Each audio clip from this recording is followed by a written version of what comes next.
Assalamualaikum warahmatullahi wabarakatuh. Selamat dan salam sejahtera untuk kita semua. Pertama-tama, marilah kita panjatkan rasa puji syukur atas kehadirat Allah Subhanahu wa Ta'ala karena telah melimpahkan rahmat kesehatan untuk kita semua sehingga kita dapat bertemu kembali pada pertemuan virtual ini. Yang terhormat, Ibu Apna Hidayati dan Ibu Rosmaria selaku dosen pengampu di mata kuliah Dasar-Dasar Ilmu Pendidikan, dan yang saya hormati rekan-rekan mahasiswa. Perkenalkan, nama saya Rizka Hairunisa yang akan bertugas untuk mempresentasikan tentang materi topik pada hari ini, yaitu tentang upaya pembaharuan pendidikan di Indonesia. Adapun rekan-rekan saya yaitu Riri Efranita dan Hidayatul Afira. Adapun upaya pembaharuan pendidikan di Indonesia yaitu 1. Perubahan kurikulum, yang kedua pengelolaan pendidikan, yang ketiga pembaharuan pendidikan, dan yang keempat adalah homeschooling. Baiklah, yang pertama adalah sistem kurikulum merupakan pengalaman, aktivitas, serta pengetahuan murid di dasar tutorial serta tanggung jawab sekolah ataupun guru. Penafsiran kurikulum ini membagikan implikasi pada program sekolah kalau seluruh aktivitas yang dicoba murid bisa membagikan pengalaman belajar. Kegiatan-kegiatan tersebut bisa meliputi aktivitas di dalam kelas, pengembangan kurikulum, sama maksudnya dengan mengembangkan pengajaran. Perbandingan kurikulum dengan pengajaran terletak bukan pada implementasinya, melainkan pada keluasan cakupannya. Kurikulum berkenaan dengan tujuan, isi, serta tata cara yang lebih luas. Sebaiknya yang lebih kecil jadi tugas pengajaran. Dengan kata lain, kurikulum berhubungan dengan apa yang mau dicapai atau tujuan. Sebaiknya pengajaran berkaitan dengan bagaimana menggapai tujuan itu atau prosedur. Perubahan kurikulum terjadi pada tahun ke tahun. Seperti 1. Kurikulum 1968.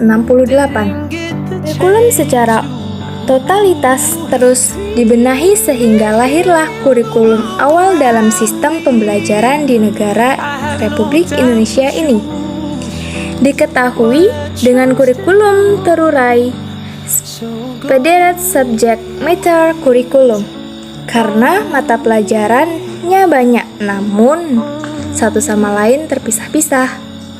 Yang kedua, kurikulum 1975.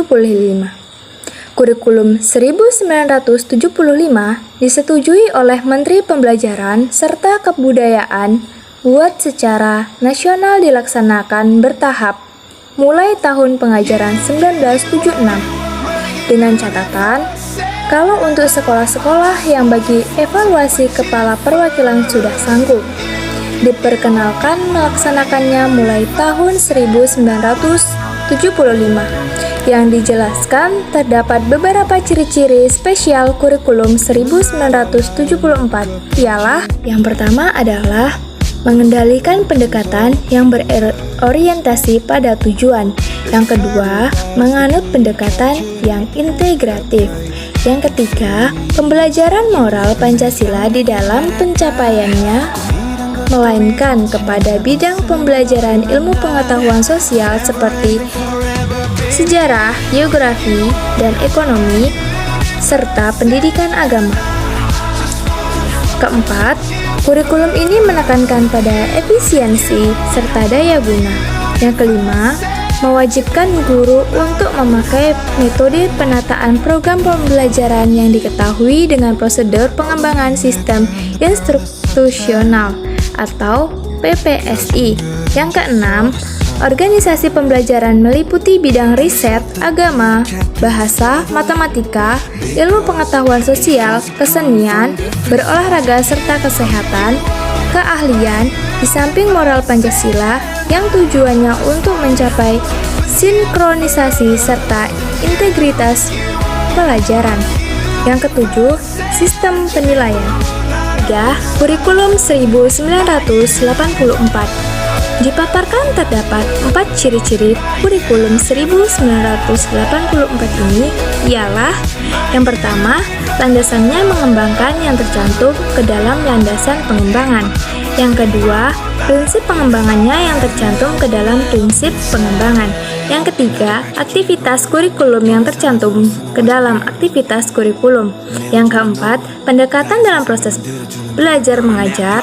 Proses belajar mengajar atau PBM merupakan pendekatan keahlian, proses yang diwujudkan dalam wujud metode pembelajaran siswa aktif atau CBSA. Yang keempat adalah kurikulum 1994. Ciri yang membedakan kurikulum ini dengan yang sebelumnya ialah pada kurikulum ini terdapat penerapan untuk pembelajaran 9 tahun, yaitu memberlakukan kurikulum muatan lokal untuk menyempurnakan membaca, menulis, serta menghitung yang fungsional. Yang kelima adalah kurikulum suplemen. Kurikulum yang berlaku seperti kurikulum 1994 memperoleh asumsi, kritik, serta anjuran dari para praktisi, ahli, pakar, dan warga. Asumsi warga menimpa kurikuler terus menjadi pertambahan bersamaan dengan meningkatnya pemahaman serta kebutuhan warga. Keenam, kurikulum berbasis kompetensi. Kurikulum yang menekankan pada pencapaian keahlian yang dikuasai oleh siswa, di mana modul ataupun pengetahuan dibutuhkan selaku perlengkapan dalam pencapaian keahlian. Yang ketujuh, yaitu kurikulum 2006 atau yang sering disebut dengan KTSP. KTSP dimaknai selaku kurikulum operasional yang disusun oleh serta dilaksanakan di setiap satuan pembelajaran. Yang kedelapan, kurikulum 2013. Kurikulum 2013 ialah penyempurnaan kurikulum berbasis kompetensi yang sudah dimulai semenjak tahun 2004. Kurikulum 2013 lebih menekankan pada pemakaian pendekatan saintifik pada pendidik yang menuntut siswa bisa melaksanakan kegiatan belajar yang memakai 5M. Di samping itu, kurikulum 2013 lebih menyempurnakan formulasi kompetensi inti yang hendak dituju dalam pendidikan dalam suatu kesatuan yang terpadu secara lebih nyata. Untuk upaya pembaharuan pendidikan di Indonesia yang nomor 2 adalah pengelolaan pendidikan. Pembaharuan pengelolaan pendidikan secara eksplisit dicantumkan pada Undang-Undang Pokok Pendidikan terbaru, yaitu Undang-Undang Nomor 20 Tahun 2003 tentang SPN. Yang pertama, pendidikan dan tenaga kependidikan. Pembaharuan pendidik terlihat antara lain pada peningkatan kualifikasinya. Yang kedua, dana. Kebutuhan dana untuk penyelenggaraan pendidikan semakin meningkat karena biaya pendidikan semakin mahal.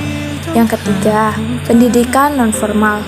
Pendidikan nonformal merupakan pendidikan yang didirikan dan dikelola oleh masyarakat sebagai lembaga pendidikannya. Upaya pembaharuan pendidikan di Indonesia yang nomor 3 yaitu pembaharuan pendidikan. Yang pertama yaitu SD PAMO. PAMO adalah singkatan dari pendidikan anak oleh masyarakat, orang tua, dan guru.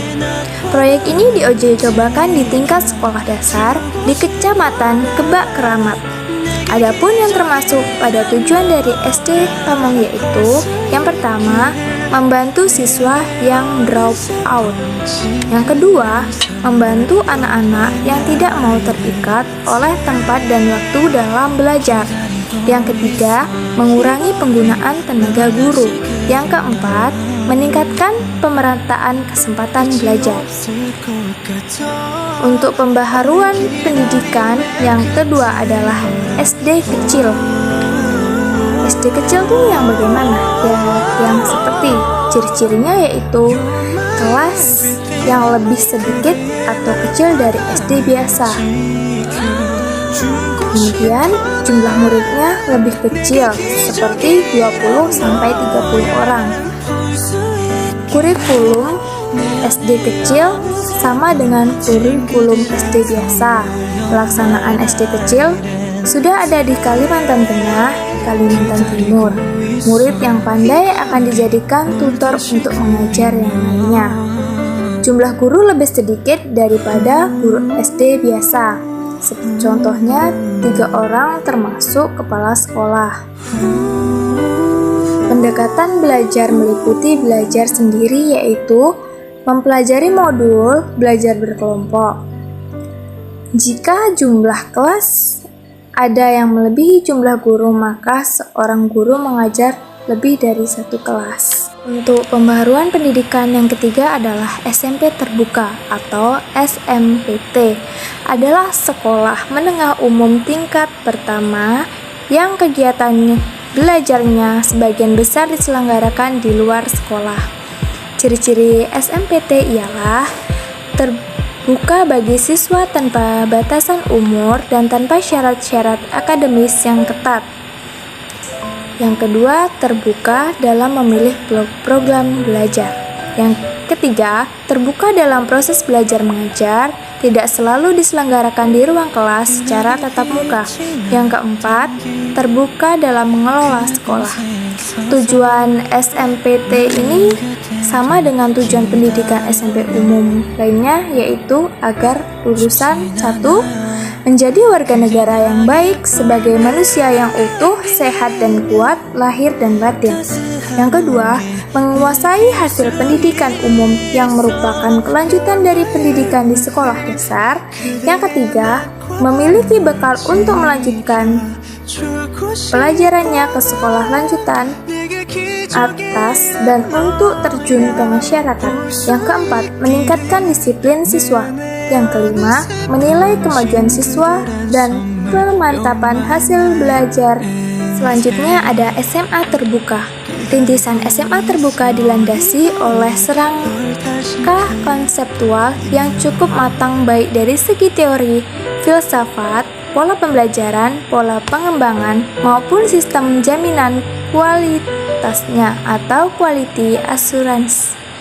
Tujuan penyelenggaraan SMA terbuka adalah yaitu meningkatkan pengetahuan peserta didik untuk melanjutkan pendidikan pada jenjang yang lebih tinggi. Yang kedua, meningkatkan kemampuan atau keterampilan hidup peserta didik sebagai anggota masyarakat dalam mengadakan hubungan timbal balik dengan lingkungan sosial, budaya, dan alam sekitarnya. Untuk upaya pembaharuan pendidikan di Indonesia yang terakhir atau yang keempat adalah homeschooling. Homeschooling adalah metode pendidikan alternatif di mana keluarga memilih untuk mendidik anaknya secara mandiri di rumah. Tiap keluarga memiliki alasan dalam memilih homeschooling. Alasan ini sering dikaitkan dengan tujuan pendidikan keluarga, seperti orang tua ingin anaknya menjadi penghafal Al-Quran atau mendalami bakatnya. Menurut Direktorat Pendidikan Kesetaraan, Dirjen Pendidikan Luar Sekolah atau PLS, Depdiknas, homeschooling adalah proses pelayanan pendidikan yang secara sadar, teratur, dan terarah dilakukan oleh orang tua atau keluarga di rumah atau di tempat-tempat lain di mana proses belajar mengajar dapat berlangsung dalam suasana yang kondusif dengan tujuan agar setiap potensi anak yang unik dapat berkembang secara maksimal. Jadi, kesimpulannya adalah permasalahan pendidikan pada masa sekarang ini sudah ibarat benang kusut yang perlu dicarikan pola penyelesaiannya. Semua masalah pendidikan sekarang memiliki keterkaitan satu sama lain, mulai dari pemerataan sampai pada tenaga kependidikan. Untuk itu, ada beberapa cara yang dapat dilakukan untuk mengurangi permasalahan pendidikan yang terjadi sekarang, yaitu caranya adalah 1. Perubahan kurikulum, 2. Pengelolaan pendidikan, keempat, inovasi dalam pendidikan, dan yang terakhir adalah pengembangan pendidikan luar sekolah atau homeschooling. Diharapkan dengan metode-metode di atas, permasalahan pendidikan bisa kita kurangi. Selain itu, dengan kemajuan zaman sekarang, banyak ilmu-ilmu baru serta teknologi-teknologi mutakhir yang berkontribusi dalam dunia pendidikan, yang tentu saja mendatangkan hal baik dan juga buruk terhadap pendidikan. Tugas kita sebagai tenaga pendidik adalah memanfaatkan yang ada semaksimal mungkin untuk menunjang kegiatan pembelajaran peserta didik. Baiklah, hanya itu yang dapat saya sampaikan. Saya akhiri. Assalamualaikum warahmatullahi wabarakatuh.